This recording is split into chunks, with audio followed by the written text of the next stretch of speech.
అండి.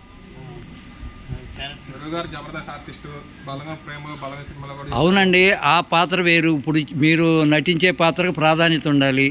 తర్వాత సామాజిక విలువలతో ఉండే విధంగా ఉంటే అప్పుడు దాని కొంత ఆనందంతో పాటు కొంచెం ఆకర్షణీయంగా ఉంటుంది. జనాలకు ఇలా కూడా బతికారనే ఒక విధానం కూడా తెలుస్తుంది. దాని గురించి మేము ఆలోచిస్తున్నారు. నేను నాకు ఇంతకు ముందే పరిచయం. నేను ఎప్పుడు ఫోన్ చేసినా ఎత్తి మాట్లాడే వ్యక్తి, పెద్ద యాక్టర్ అన్న ఫీలింగ్ ఏమీ ఉండదు. మనతో సాధారణంగా కలిసిపోతాడు. రేపు మన టీవీ సినిమాలో కూడా చేస్తున్నారు. ఈయన ఒకసారి కలిసి వెళ్తే బాగుంటుందని హైదరాబాద్ వచ్చామని కలవడానికి వచ్చాం గురుగారిని.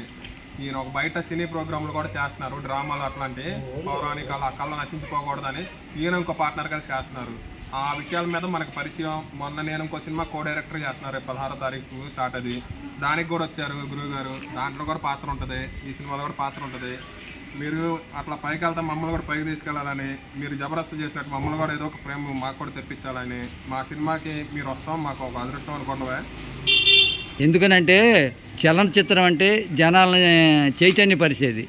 కానీ ఇప్పుడు వస్తున్నటువంటి చిత్రాలు చైతన్యం లేదు, అశ్లీలత ఎక్కువ కనిపిస్తుంది, మాటల్లో కూడా చాలా తేడాలు ఉన్నాయి. కానీ ఇప్పుడు ఈ టైలర్ సత్యం చిత్రంలో సంభాషణలన్నీ కూడా చాలా బాగుంటాయి. కొంచెం మనిషిని నవ్వించేలాగా తెలుగు పదాలు ఎక్కువ ఉండేలాగా ఉంటాయి. దానివల్ల కూడా ఈయనకి మంచి గుర్తింపు వస్తుందని నేను భావిస్తున్నాను. దాని గురించి మీరు చెప్పండి. బలగం సినిమా యాక్టర్ ద్వారా మన సినిమాకి కూడా బలగం అంత హిట్ అవ్వాలని కోరుకుంటూ, కొంచెం వెనక్కి జరగండి సార్ మీరు, మన సినిమా కూడా బలగం అంత హిట్ అవ్వాలని కోరుకుంటూ ఈయన రావటం మనకు అదృష్టం. ఈయన ద్వారా మన సినిమా మంచి హిట్ అయితే ఈయన పండించే కామెడీ మన సినిమాకి అందం తెచ్చిందని కోరుకుంటూ సెలవు తీసుకుంటాను. Okay, thank you.